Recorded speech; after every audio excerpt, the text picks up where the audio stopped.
আমরা ইতিহাসের সময়ে সময়ে আমরা খেয়াল করে দেখেছি যে এই বাংলাদেশটাকে ভারতীয় আধিপত্যবাদ মুক্ত রাখতে, দিল্লির আধিপত্যবাদ মুক্ত রাখতে তিনি সোচ্চার ভূমিকা তিনি পালন করেছেন। তিনি এমন সময়ে বাংলাদেশের হাল ধরেছিলেন যে সময়টাতে বাংলাদেশ খুবই টালমাটাল একটা পরিস্থিতির মধ্যে দিয়েছিল,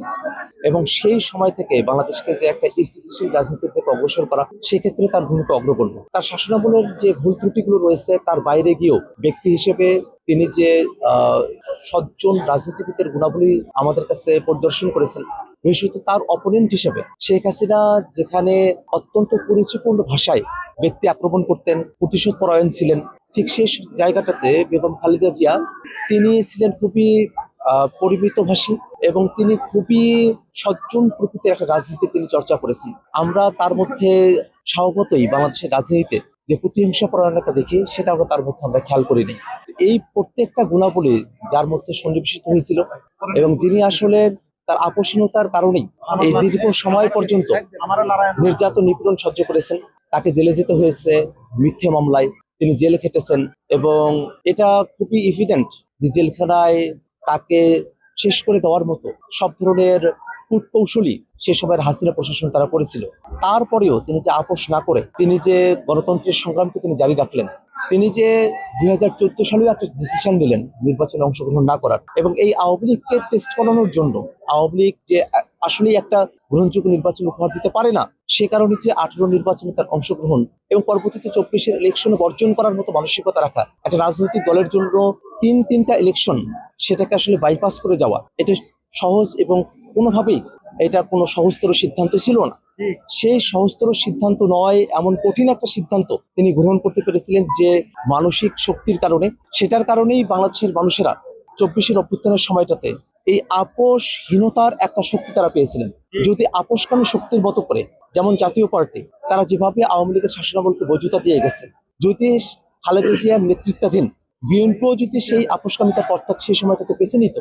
তাহলে কিন্তু এই 24-এর অভ্যুত্থানের মতো করে আমরা যে এত সংগ্রাম এবং ত্যাগের মধ্যে দিয়ে আমরা বাংলাদেশটাকে নতুন করে আমাদের করে নেওয়ার মতো একটা অবস্থান বাংলাদেশে তৈরি হলো, সেটা কিন্তু সম্ভবপর হতো না। এই সবগুলো জায়গাতেই তার একটা অসামান্য ভূমিকা রয়েছে।